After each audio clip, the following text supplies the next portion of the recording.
This is Nightly Business Report with Bill Griffith and Sue Herrera. Hot economy. Spending surges, bolstering expectations for much stronger growth. But is activity accelerating too quickly? Then and now, comparisons are being made right now to the economy and stock market of the late 90s. But should you listen? Power up. Why college kids are mining Bitcoin in their college dorms. Those stories and more tonight on Nightly Business Report for Thursday, June 14th. And we do bid you good evening, everybody. On Wall Street, the NASDAQ closed at a record today. We'll have more on that in a moment, but we begin tonight with the economy, amid more evidence that it is heating up and firing on all cylinders, as they say. First, there's the consumer. A report out today on retail sales showed that spending in May was stronger than expected. Retailers recorded their biggest sales gain in 6 months. That's important because spending makes up the bulk of our economic activity. And consumers may be shopping a lot because the job market continues to tighten. Another report out today said the number of Americans filing for unemployment benefits fell to a 44.5-year low last week. All of this is leading to a rise in forecasts for economic growth. I mean, listen to this. The Atlanta Fed's latest model right now sees a 4.8% annualized growth rate for the economy in the second quarter. But the risks to the economy are also increasing, at least according to the International Monetary Fund. The organization says growing fiscal deficits will cause a considerable slowdown in both the U.S. and overseas. The IMF adds that the tax cuts, while providing a short-term boost, came during a period of growth, and that could fuel faster inflation, potentially setting off a chain reaction, which includes higher interest rates and financial market volatility. So clearly the economy is strong right now, but is the strength sustainable and for how long? Joining us to talk about that, Diane Swonk, who's chief economist at Grant Thornton. Always good to see you, Diane. Thanks for joining us tonight. Good to be here. I'm tempted to say it doesn't get any better than this, but does it?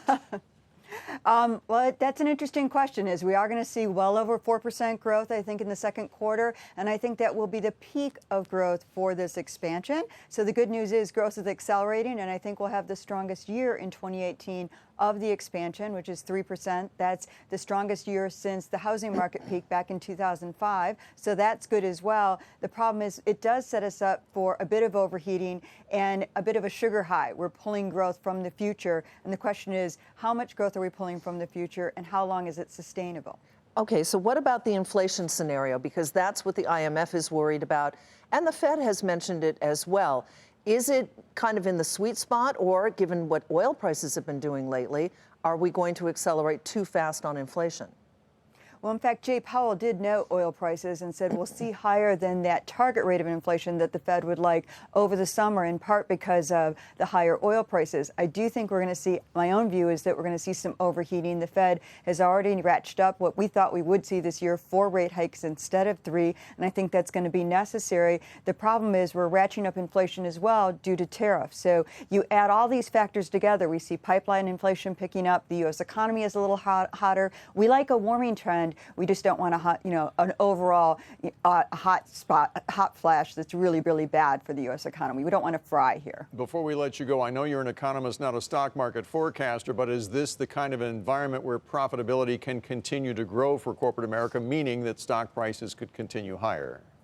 Well, we're really running off. The tax cuts this year are going to support profit growth along with strong revenue growth. We do have margins narrowing a bit as we move into 2019, and that's because wages, we are expecting them to pick up, but also costs are picking up in the pipeline. Everything from energy prices to some of those tariff costs and the cost of materials in general. Those are all things that happen later in a cycle, so it means this year is probably going to be the best year in profit growth over the next several years as well. All right, there we have it. Diane Swonk with Grant Thornton. Thanks again for joining us tonight.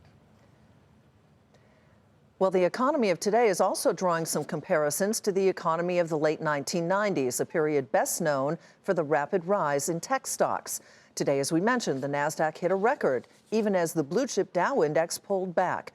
The Dow Jones Industrial Average fell 25 points to 25,175. The NASDAQ was up 65 points, and the S&P 500 rose 6. So, should investors compare today to the late 1990s? Mike Santoli takes a look. Reminders of the late 1990s are appearing all over Wall Street these days. The economic and financial market conditions are drawing comparisons to that period when good economic times and a technology boom culminated in a powerful bull market that went to stunning extremes before collapsing in early 2000. No two historical moments match up perfectly, of course, but there are plenty of echoes. An unusually long economic expansion that began with tepid growth rates finally starts to hum and nears full employment. Consumer and business confidence readings today are near the historic highs reached in the late 90s. The Federal Reserve is tightening, but not at a pace that is noticeably restraining risk-taking. A stock market dominated by big tech shares riding promises of a glittering digital future hovers near record levels.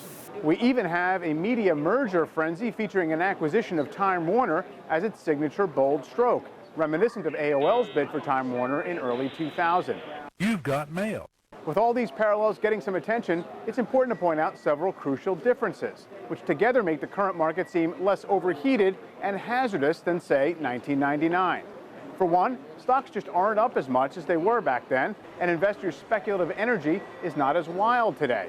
The average annual return of the S&P 500 over the past 5 years is 14%, and over the past 10 years is 10%. From 1997 to 1999, the comparable gains were twice as strong. In 1999, there were more than 500 initial stock offerings, and their average first-day price gain was almost 70%. Nothing approaching that level of speculation is evident now. And valuations today are high, but not nearly as high as back then. The dominance of tech stocks today arguably better reflects the pervasive role of the most powerful tech platforms in the economy and daily life. Back then, most internet companies were flimsier operations with unproven business models.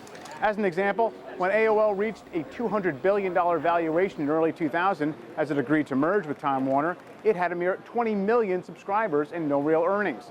Facebook, at a $550 billion market value today, has 2 billion users and last year earned $16 billion on $40 billion in revenue. Even the way the stock market backed off early this year after a relatively brief phase of exuberant upside shows this to be a more orderly, less heedless market than the very end of the 90s.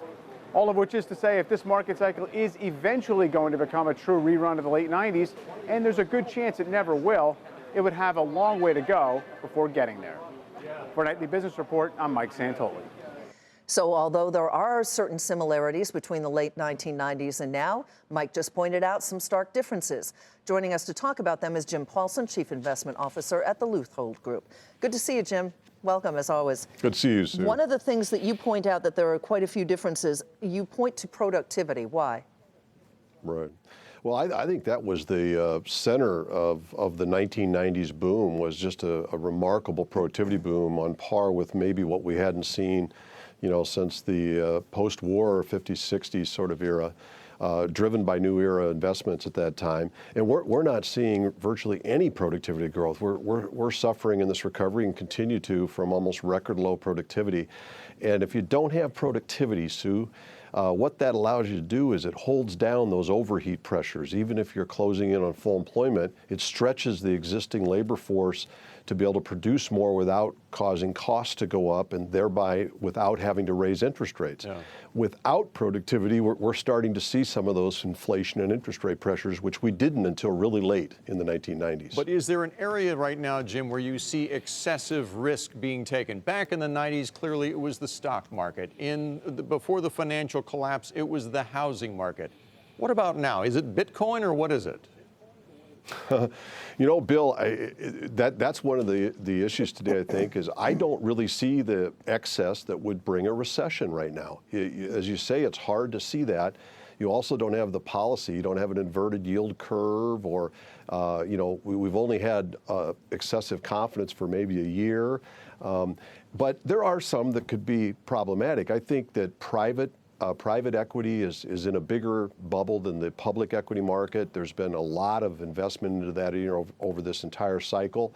A lot more companies have gone private, and we don't really know much about that market. It's sort of less disclosure, which makes it riskier overall. So I do wonder a little bit about that possibility as a growing risk. We do have still sluggish growths in many parts of the world. Europe, for example, even the emerging world slowing down.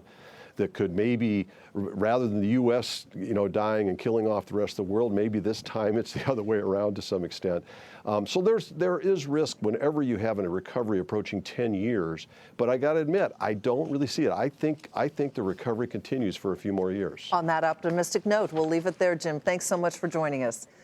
Jim Paulsen with the Luthold Group. Time to take a look at some of today's upgrades and downgrades, and we begin tonight with Oracle, which was downgraded to neutral from overweight at J.P. Morgan. The analyst there cites lost business and says companies are moving from Oracle to Oracle software to Amazon and Microsoft platforms. So the price target is now $53. That stock fell nearly 5% today to $45.90. Kohl's was downgraded to neutral from buy at Citi. The analyst there cites concerns over weak traffic, says the stock has gotten ahead of itself after a recent run higher. That price target is now $75. Shares fell 3% to $73.28. Nike's price target was raised to $82 at Wedbush Securities, and that's the second highest target price. The analyst cites accelerating growth in North America. The firm maintains its outperform rating. Shares of Nike rose a fraction to $74.70. Amazon's price target was raised as well to $2,100 by D.A. Davidson, which implies a $1 trillion valuation for that company. The analyst cites the potential for increased revenue from Amazon's private label products. The firm has a buy rating on the stock. The stock was up 1% to $1723.86. $2,100. You're getting to Berkshire Hathaway territory now. Still ahead, will the trade tensions with China come to a head tomorrow?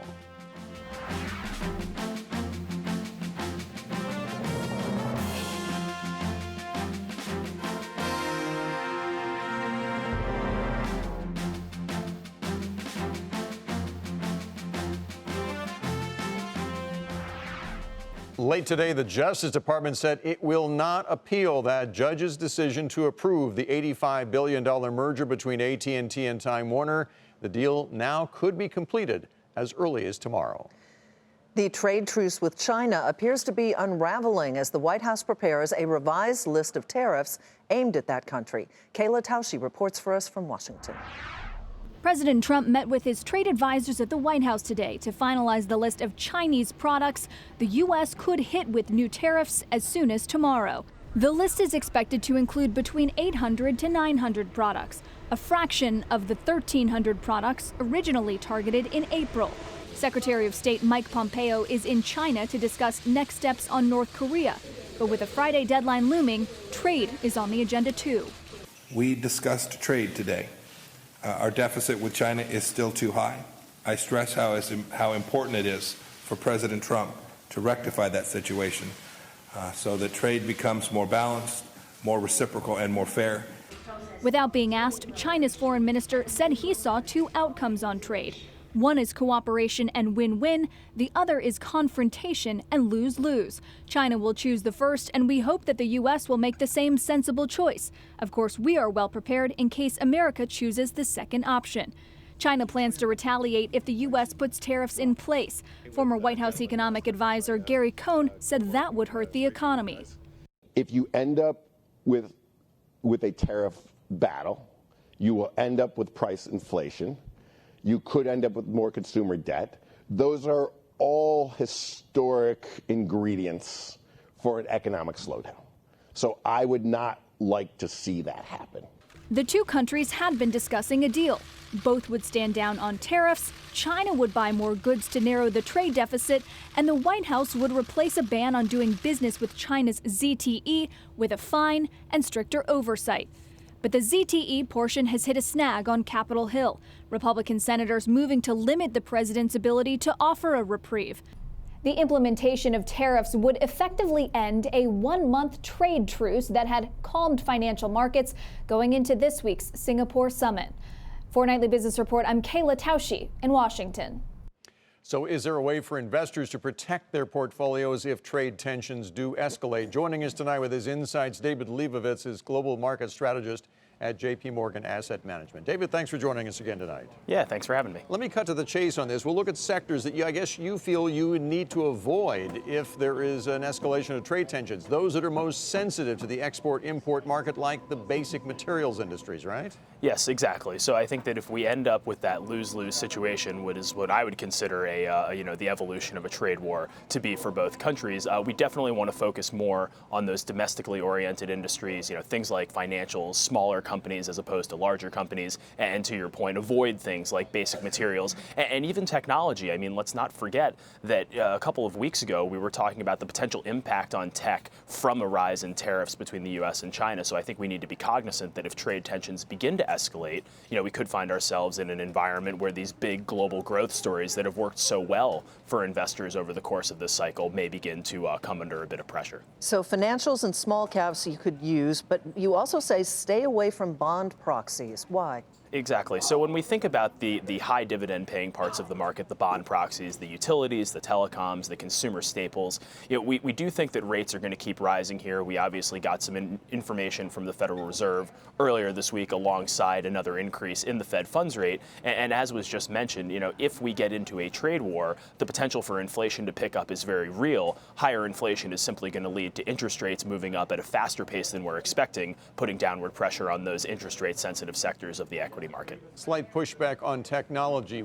Certainly the market is cognizant of what's going on in trade, but yet the NASDAQ today hit another all-time high. Pretty good rally, as a matter of fact. They don't seem to be too worried about this. No, investors don't seem to be too worried about it. I think that investors have developed a bit of a thicker skin to this trade rhetoric over the past couple of months. And so, I think the baseline expectation is for a more diluted, set of tariffs to come out tomorrow. But I do think that there is a bit of risk in technology where if we do find ourselves in a full-on trade war, that could be one of the sectors that comes under pressure. Again, not our base case, but a risk that I think investors need to be cognizant of after such a strong run for those names in that sector. David Lebovitz with JP Morgan Asset Management. Again, thank you for joining us tonight. Thanks for having me. Craft retailer Michaels has one of its worst days since its IPO. That's where we begin tonight's Market Focus. Investors shrugged off solid first quarter results. They focused on the company's lackluster sales and disappointing outlook for the current quarter. The stock dropped 14% to $18.86. A different story for Etsy. It's an online crafts marketplace, which raised its full-year revenue forecast. The retailer also increased transaction fees, angering some of the merchants, but the investors cheered. The stock soared 26% to $41.65. Royal Caribbean is making a bet on luxury and expedition cruises by taking a controlling stake in Silversea Cruise Line. The deal is valued at $1 billion. The CEO says it fills a gap in its product line. The stock was up 5% to $113.50. Elsewhere, steel producer Nucor said that it sees earnings this quarter more than doubling from a year ago. The company cited higher selling prices and stronger profits across all of its products. Nucor shares rose more than 2.5% to $68.53 today. Pandora is partnering with Snapchat to give users the ability to share songs between platforms. So Pandora users will be able to send songs to Snapchat friends, and in turn, those friends will be able to listen directly on the Pandora platform. Pandora said it's obvious it made the deal to reach Snapchat's massive audience. Pandora shares rose nearly 4% today to $8.05, while shares of Snap were up more than 1% to $13.87. And after the bell tonight, Photoshop maker Adobe reported stronger than expected earnings thanks to a strong performance in its digital media business. The company also said it expects demand to remain strong in the second half of this year as well, but shares still fell in extended sessions, and it ended the regular day down more than 2% to $251.50. Kentucky's Attorney General sued Walgreens over the opioid epidemic. The lawsuit alleges that Walgreens played a dual role in the crisis as both a pharmacy chain and a wholesale drug distributor. The Kentucky AG says Walgreens filled massive opioid orders, and it failed to report suspicious orders to authorities. Kentucky had the third highest overdose rate in 2015, behind West Virginia and New Hampshire. Healthcare CEOs and policymakers are meeting to discuss some of the biggest breakthroughs in their industry right now. They're also trying to overcome some of the thorniest challenges. Meg Terrell is there in Minneapolis for us tonight. There were a few major topics of discussion among the leaders of the country's biggest healthcare companies at the Piper Jaffray Heartland Summit in Minneapolis. New innovations in treating disease, how to contain costs, and how technology is changing the industry. For Eli Lilly, a major push has been Alzheimer's disease. But the company suffered a setback this week for one of its experimental drugs, the latest in a long line of failures. But CEO Dave Ricks says Lilly remains committed to finding new Alzheimer's medicines. But it is disappointing for patients, and our heart goes out to all the participants in these studies who are looking for some hope. We do have a phase 2 program ongoing, which is a combination of the same type of medicine, a BACE inhibitor, with a plaque-specific antibody, which will be as close as we can get to eliminating all amyloid in the brain. Another major question about medicines is how much they cost once they're on the market. We spoke with Ricks about the rising cost of insulin and how to ensure every patient can access the medicine they need. Our net pricing is basically flat since 2009. Where's all that money going in the middle? It's going to negotiators in the middle, but not to patients who are increasingly subjected to the list price. And they have to make choices like that they shouldn't have to make. Technology was also a key topic of discussion, from wearables to apps changing healthcare to the way we experience simple blood testing. It's something the CEO of Quest Diagnostics is focused on. So the workflow in that digital experience is going to be in the future more like you've come to expect in the consumer space. You will no longer see the clipboards, you'll no longer see the paper, but you'll see a kiosk. And oh, by the way, you can engage with Quest through a smart app on your phone. And of course, many hope that new technologies will both drive advances in medicine and help lower its cost. For Nightly Business Report, I'm Meg Terrell in Minneapolis. Coming up, college kids are mining Bitcoin, and they're doing it in their dorm rooms.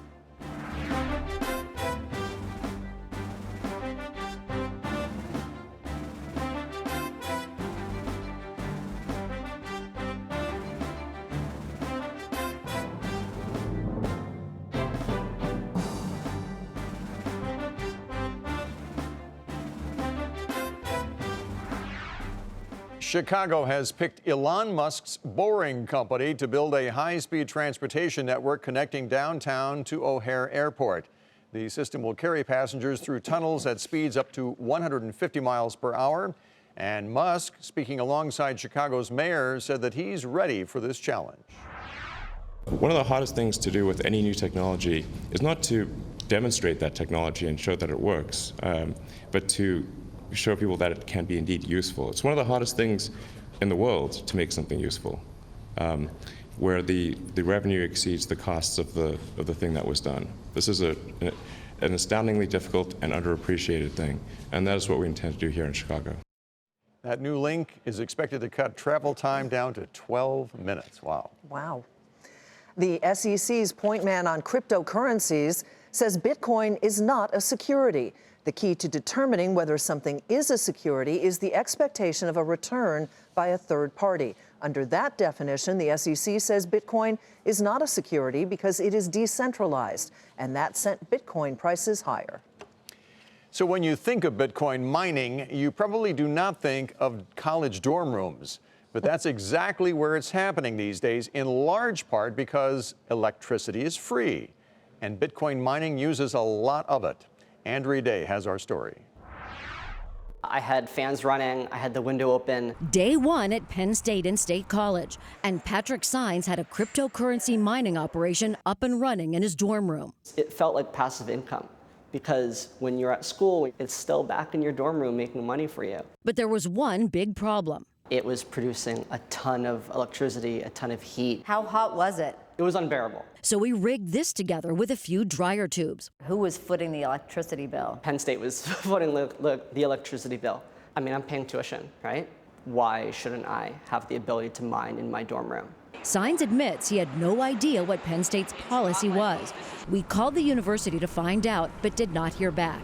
I was just like, all right, I'm going to do this. Didn't really ask any questions. But some universities, like Worcester Polytechnic Institute, are now making the rules very clear. It says that you can't use institutional resources for personal gain or for cryptocurrency. Patricia Patria is WPI's Chief Information Officer and says new technology is making it easier to weed out miners. Are you able to pinpoint where it's coming from exactly? Yes, we are. We can show the students their IP address, what time they were doing it, what they were doing, and work with them. She says most will shut down operations. If not, they can lose access to the school's network. What's the potential cost if you allowed this to happen? It's the electricity consumption. On average, you hear that the cost to mine 1 Bitcoin is about $4,000 in electricity. And that's not all. Some of the cryptocurrency bit miners have malware installed in them, and then that could install malware on your networks. It's impossible to know how many dorm room crypto miners exist.